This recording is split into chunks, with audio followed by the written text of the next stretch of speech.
Hello, আসসালামু আলাইকুম। Indian cricket দল কেন বিশ্বের এক নম্বর দল এবং গত 10 বছরে সবচেয়ে ধারাবাহিক সফলতা পাওয়া একমাত্র দল হচ্ছে ইন্ডিয়া, এবং তারা কোন জোরে এবং কার পাওয়ারে, বা আসলে কি কোনো বহিরাগত শক্তির কারণে বা নাকি প্লেয়ারদের পারফরমেন্সের কারণে ইন্ডিয়ান এই দলটা বিশ্বের এক নম্বর দল, এবং গত 10 থেকে 12 বছরে ইন্ডিয়ান এই দলের থেকে অন্য দলগুলো যোজন যোজন কেন পিছিয়ে আছে, এবং ইন্ডিয়ার এই সফলতার পিছনের যে গল্পটা বা কোন চাবিকাঠি বা কোন জাদুর কাঠি বা মন্ত্রের কারণে ইন্ডিয়ান দল এত ভালো ক্রিকেট খেলতেছে এবং ফাইনালি তারা টি-20 ওয়ার্ল্ড কাপটা জিতলো, এইসব পিছনের যে গল্পটাই সেইগুলো নিয়ে আমি একটু আলোচনা করব। সাথে আছে আমি রিজান। ভিডিওটা যদি ভালো লাগে তাহলে অবশ্যই চ্যানেলটাকে সাবস্ক্রাইব করে পাশে থাকবেন। সো ইন্ডিয়ান যে দলটা, বর্তমান যে দলটা, সেই দলের দিকে একটু তাকায় দেখেন। আমি বর্তমান দলের কথা বলছি, যেটা জিম্বাবুয়েতে ট্যুর করতেছে। আপনি একটাবার চিন্তা করে দেখেন তো, যে এই দলটা, এটা কিন্তু ইন্ডিয়ার বি টিম। এটা কিন্তু ন্যাশনাল টিমের যে প্রত্যেকটা প্লেয়ার যে খেলা, এটা কিন্তু না। এটা হচ্ছে ইন্ডিয়ার বি টিম। তারা যখন প্রথম ম্যাচটা হারলো, দ্বিতীয় ম্যাচে কিন্তু তারা বোঝাই দিল যে এটা কেন ইন্ডিয়ান টিম, এবং ইন্ডিয়ান যে ব্যাটিং এত শক্তিশালী কেন বা বোলিংটা এত শক্তিশালী কেন, এটা কিন্তু তারা বোঝাই দিয়েছে। আমরা যদি 2000 সালের কথা বলি বা 2000 সালের পর থেকে 2007 এর মধ্যে যে সময়টা ছিল, এটা ইন্ডিয়ান ক্রিকেট দলের জন্য কিন্তু সবচেয়ে কঠিনতম এবং চ্যালেঞ্জিং একটা মুহূর্ত ছিল। যখন সচিনের আন্ডারে ইন্ডিয়ান ক্রিকেট দলটা খেলেছে, তখন কিন্তু নানান বিতর্ক, ফিক্সিং কাণ্ড থেকে শুরু করে এমন কোনো বিতর্ক নাই যেটা ইন্ডিয়ান দলের সাথে জড়িয়ে পড়ে নাই।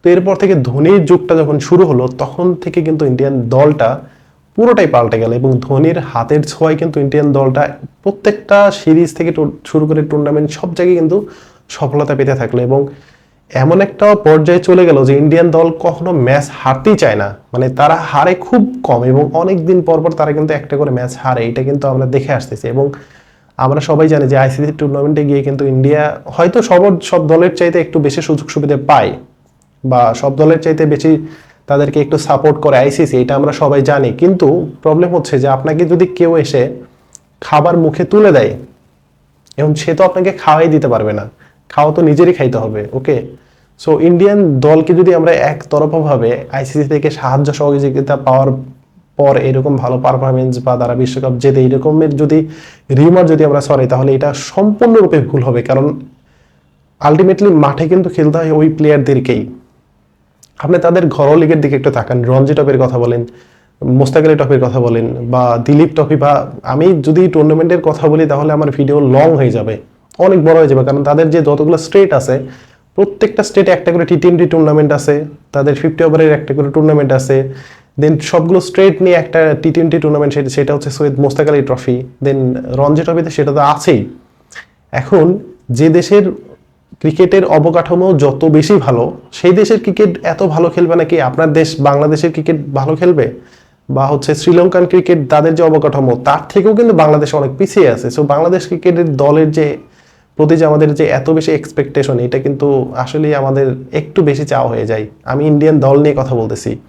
তাদের ঘরোয়া লিগের দিকে একটু তাকায় দেখেন যে তাদের এতগুলো স্ট্রেট, এতগুলো প্লেয়ার, হাজার হাজার প্লেয়ার, প্রায় লাখের উপরে প্লেয়ার, যেটা বিসিসিআর আন্ডারে তারা কিন্তু খেলে।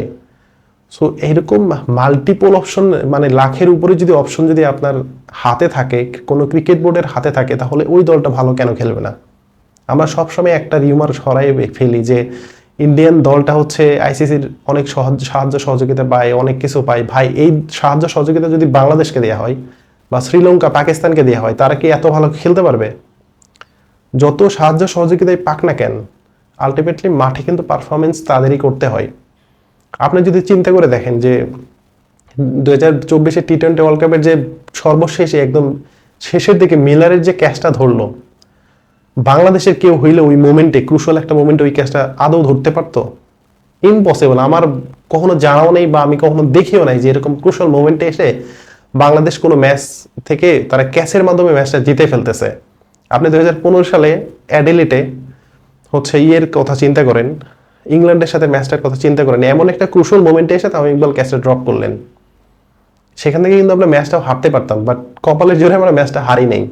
বাট ইন্ডিয়ান দলকে আপনি দেখবেন যে শেষের দিকে এসে ক্রুশাল মোমেন্টে তাদের যে বোলিং লাইন আপ থেকে শুরু করে তাদের যে প্লেয়ারদের এগ্রেসিভ মাইন্ডসেট বা তাদের যে খেলার ধরন, সেটা কিন্তু টোটালি চেঞ্জ হয়ে যায়। এটিকে আইসিসির কারণে কি তারা এরকম করে, নাকি তাদের ক্রিকেটের অবকাঠামো ভালো, এই জন্য তারা এত ভালো সফলতা পায়? আমি ভাই ইন্ডিয়ার দালালি করতে আসি নাই, যেটা সত্যি আমি সেটাই প্রকাশ করতে আসছি।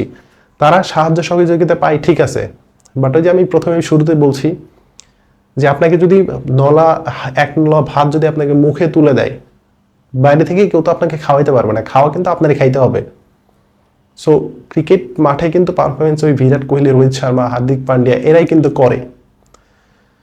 একবার চিন্তা করে দেখেন যে 2024-এর বর্তমান দলটার কথা বলি, 2024-এ টি-20 ওয়ার্ল্ড কাপে ইন্ডিয়ার স্কোয়াড থেকে শুভমন গিলের মতো একজন প্লেয়ার বাদ গেল, রিঙ্কু সিং বাদ গেল, লোকেশ রাহুল দলে জায়গা পেল না, শ্রেয়াস আয়ার দলে জায়গা পেল না, এবং আইপিএল এর যে 2024-এর যে ফাইনালিস্ট যে দুইটা দল, সেখান থেকে একটা প্লেয়ারও চান্স পেল না।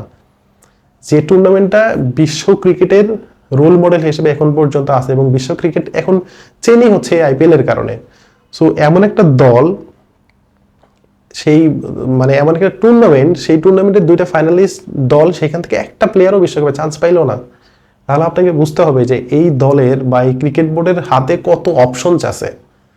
আপনি হার্দিক পান্ডিয়াকে নিয়ে অনেক ধরনের অনেক বাজে মন্তব্য করতে পারেন বা করেছেন, যে যখন আইপিএলে রোহিত শর্মাকে সরিয়ে মুম্বাই ইন্ডিয়ান্স হার্দিক পান্ডের কাঁধে অধিনায়কের দায়িত্ব দিয়ে দিল, তখন অনেকে সমালোচনা করেছেন, অনেক বাজে বাজে কথা বলেছেন, কিন্তু আদতে হার্দিক পান্ডের তো কোনো ভাই দোষ নাই।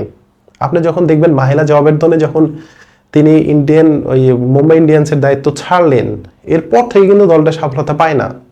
গত দুইটা টুর্নামেন্টে কত ভালো করছে, 10 নাম্বার 9 নাম্বার থেকে তারা টুর্নামেন্ট শেষ করছে। এবার হার্দিক পান্ডিয়াকে ক্যাপ্টেন্সি দিছে, ওই সেম পারফরমেন্সটাই করছে। এখন তাকে কেন আমরা একতরফা দোষ দিয়ে দিচ্ছি? এবং তিনি কিন্তু ইন্ডিয়ান আপকামিং দুইটা ফরম্যাট অ্যাটলিস্ট ওয়ানডে এবং টি-20 দলের ক্যাপ্টেন, কিন্তু ওই হার্দিক পান্ডিয়াকেই ক্যাপ্টেন হিসেবে কিন্তু তাকে ধরা হচ্ছে।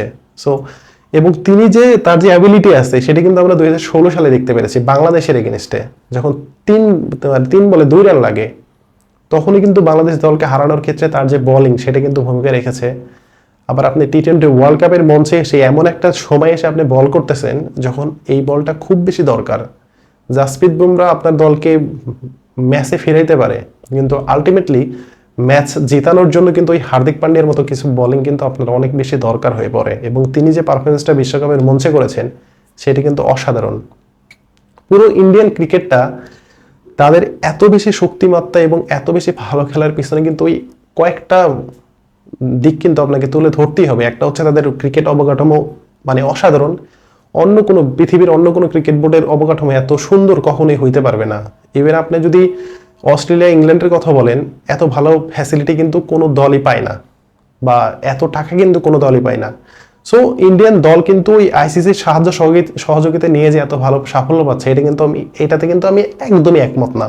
সো ইন্ডিয়ান দলকে কিন্তু মানতে হবে। এবং আমাদের ক্রিকেট বিশ্বে একমাত্র গত 10 বছরে একমাত্র দল যারা সফলতার একদম শীর্ষে এবং বিশ্বের 1 নম্বর দল বর্তমানে, সেটা কিন্তু ইন্ডিয়া, এটা কিন্তু মানতেই হবে। সো আজকে ভিডিও পর্যন্তই। কারো মতামত যদি থাকে তাহলে অবশ্যই কমেন্ট বক্সে জানাবেন। ধন্যবাদ সবাইকে, আসসালামু আলাইকুম।